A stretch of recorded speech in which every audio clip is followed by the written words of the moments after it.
नमस्कार दोस्तों, मैं विजय मिश्रा आपका स्वागत करता हूं अपने चैनल में।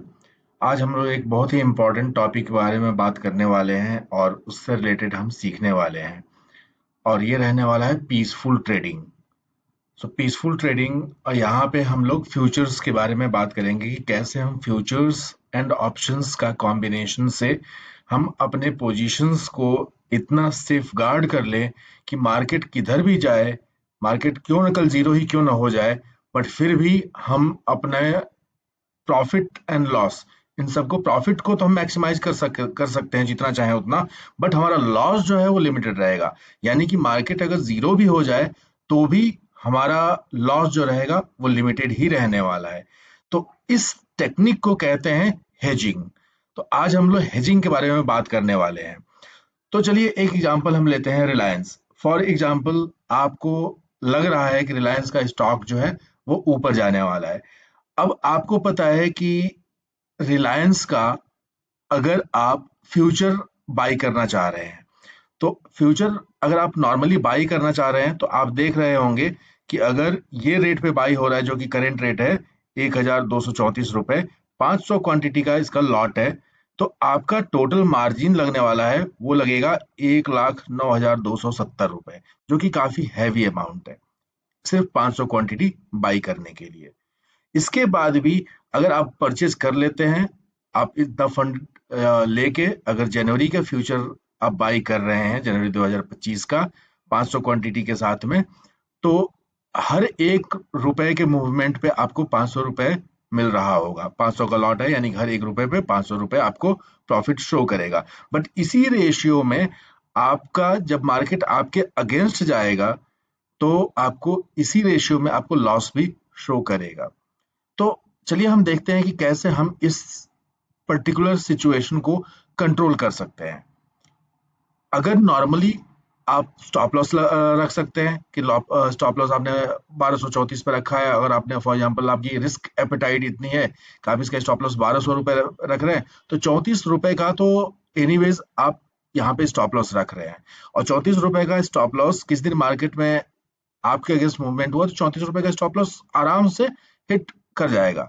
और 34 रुपए का स्टॉप लॉस होने का मतलब हो गया कि आपका 17,000 रुपए का नुकसान वहीं पे इमीडिएट हो जाएगा अगर आपका स्टॉप लॉस हिट कर। तो चलिए हम लोग अब देखते हैं कि कैसे हम इसको हेज करके विथ मिनिमम मार्जिन, यानी कि हम जब हेज करेंगे तो ये 1,09,270 रुपए भी नहीं लगेंगे, इससे कम के राशि में हम कैसे अपने पोजीशन को रिस्क फ्री और टेंशन फ्री करते हुए पीसफुल ट्रेडिंग कर सकते हैं। तो इसके लिए आपको जाना है ऑर्डर्स में। अगर आप जेरोधा का प्लेटफॉर्म यूज कर रहे हैं तो आपके ऑर्डर्स में यहाँ पे आपको बास्केट दिखेगा। आप बास्केट पे जाइए। बास्केट पे जैसे क्लिक करेंगे, न्यू बास्केट है, न्यू बास्केट पे क्लिक करिए। यहाँ पे कोई भी आप एक नाम दे दीजिए। फॉर एग्जाम्पल मैंने इसका नाम दे दिया रिलायंस फ्यूचर हेज, क्रिएट। अब मैं यहाँ पे रिलायंस का जो जनवरी का फ्यूचर है, अब मैं दिसंबर का फ्यूचर इसलिए चूज नहीं कर रहा हूं कि आज तारीख है 25 और एनीवेज एक्सपायरी नजदीक है।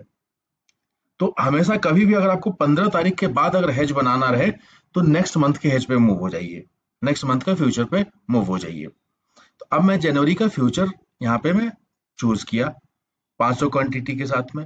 यही सेम प्राइस यहाँ पे दिख के आ रहा है जनवरी का फ्यूचर के लिए। यहाँ पे मैं, और यहाँ पे देखिए, यहाँ पे मार्केट ऑर्डर मत सिलेक्ट कीजिएगा, लिमिट ऑर्डर। लिमिट ऑर्डर पे सिलेक्ट करके मैंने ऐड कर दिया। अगर आप देख रहे होंगे यहाँ पे मार्जिन अभी भी 1,09,270 दिखा रहा है, तो मैंने इसको ऐड कर दिया 1,09,270।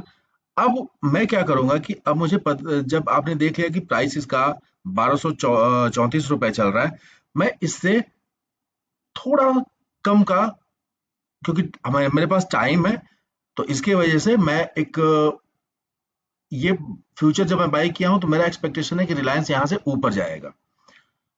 अब मैं इस पोजीशन को हेज करने के लिए मैं क्या करूंगा, एक पुट ले लूंगा, जनवरी मंथ का ही पुट लूंगा और उस पुट के साथ में इसको मैं हेज कर लूंगा। तो फॉर एग्जांपल मैं यहाँ पे रिलायंस 1200, जनवरी का 1200 का पीई यानी पुट मैं ले लेता हूं। और इसको इसका इसका रेट अभी 1934 चल रहा है, जिसका 9,675 रुपए मेरे को लग रहे हैं इसको हेज बनाने में। बट आप जादू देखिए, इसका कमाल देखिए कि जो अभी 1,09,270 लग रहा था, अब मैं इसको जैसे बनाऊंगा तो ये मेरा 50,000 रुपए में ही पूरा का पूरा हेज बन के तैयार हो जाता है। इसमें अब मुझे क्या करना है कि अगर मैं फ्यूचर ऊपर रख रहा हूं तो मुझे इतना मार्जिन, रिक्वायर्ड मार्जिन लग रहा है, तो मैं क्या कर रहा हूँ, जैसे इसको जो ऑप्शन है जो पुट का, उसको मैं ऊपर कर दिया और फ्यूचर को नीचे ले लिया, तो आप देख रहे हैं कि सिर्फ 50,800 रुपए में मुझे ये हेज मिल जा रहा है। और दूसरी बात है, अगर आप एनालाइज करेंगे इसमें क्या आएगा कि मैक्सिमम मेरा लॉस जो है 675 रुपए का हो, टारगेट जीरो ही क्यों ना हो जाए, जबकि मेरा प्रॉफिट का मैंने लिमिटेशन नहीं रखा है। अगर आप इस चार्ट को देखेंगे तो इस चार्ट के हिसाब से जो पे ऑफ ग्राफ है, इसमें आप देख सकते हैं कि मेरा प्रॉफिट का मैंने लिमिटेशन नहीं रखा है, बट यस लॉस का मैंने वहां पे एक कर्व कर लिया कि मार्केट चाहे कल के दिन पे रिलायंस जीरो भी क्यों ना हो जाए, जो कि कभी हो नहीं सकता, लेकिन अगर हो गया तो भी मेरा 26,675 से ज्यादा लॉस नहीं हो सकता है, बट मैंने प्रॉफिट को बिल्कुल रोका नहीं है। सिमिलरली आप देख रहिए, जैसे जैसे अगर इसका दाम बढ़ेगा, आप देख रहे होंगे यहाँ पे मेरा प्रॉफिट भी पे ऑफ ग्राफ में दिखा रहा है कि बढ़ता चला जाएगा। कल के दिन पता है अगले 10 दिन में 34,800 का मेरा प्रॉफिट। दूसरी दूसरी चीज है कि अब मुझे यहाँ पे डर नहीं लगेगा, किसी भी सिचुएशन में डर नहीं लगेगा। कारण है कि मुझे पता इस बात का है कि कुछ भी हो जाए, मेरा 26,000 से ज्यादा नुकसान तो हो ही नहीं सकता है, और मेरे पास में जनवरी एंड तक होल्ड करने की क्षमता भी है इस ट्रेड को। अगर ये ट्रेड अपोजिट चला जाता है, फॉर एग्जाम्पल आप 1234 पे खरीदे हैं और अगर आपसे आपके अपोजिट निकल के चलिए ये 1200 पे भी पहुंच गया, 1194 पे भी जा रहा है, तो आपका लॉस जो है 7,499 रुपए ही हो रहा है। तो आपके पास समय भी रहेगा, आप टेंशन फ्री रहेंगे और बिल्कुल निडर तरीके से इस पर्टिकुलर ट्रेड को आप होल्ड कर सकते हैं। तो आप देख सकते हैं कि हेज कितना इंपॉर्टेंट चीज है, कितना किस तरीके से आपके रिस्क को प्रॉपर मैनेज करता है। अब दूसरी चीज रहेगी, जब आप इस पर्टिकुलर ट्रेड से एग्जिट कर रहे होंगे, तो आपको एग्जिट करते वक्त इस बात का ध्यान रखना है कि सबसे पहले आप फ्यूचर के पोजीशन को ही एग्जिट करेंगे, ऑप्शन के पोजीशन को पहले एग्जिट नहीं करेंगे। यानी कि आप जब ये तो पेयर ट्रेड में आ गया, आपका आपका ये फ्यूचर लिया हुआ है और एक साथ में एक हेज बना के ऑप्शन के साथ आपने हेज कर दिया है, आपका आपको मार्जिन बेनिफिट मिला, आपका रिस्क मैनेज हो गया और आपको आपको डर नहीं लगेगा। जब आपको प्रॉफिट बुक करना हुआ, तो उस कंडीशन में आपका सबसे पहले जब भी आप इस ट्रेड को एग्जिट करेंगे, ट्रेड को बंद करना चाहेंगे, तो उस कंडीशन में आपको क्या करना रहेगा, सबसे पहले फ्यूचर के पोजीशन को ही एग्जिट करना है, उसके बाद ऑप्शन के पोजीशन को आप एग्जिट करेंगे। अगर अगर आपने ऐसा नहीं किया, फॉर एग्जांपल गलती से अगर आपने ऑप्शन के पोजीशन को पहले एग्जिट कर दिया एंड फ्यूचर के पोजीशन को एग्जिट पहले नहीं किया, तो उस कंडीशन में क्या रहेगा कि ऑप्शन एग्जिट होने की वजह से फ्यूचर नेकेड कंडीशन में कंसिडर किया जाएगा और आपको वापस से 1,09,000 का मार्जिन लगेगा इसको एग्जिट करने के लिए।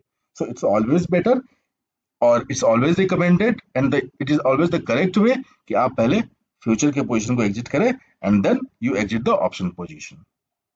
आई होप ये पॉइंट आपको समझ में आया रहेगा, इसकी बेनिफिट आपको समझ में आई रहेगी।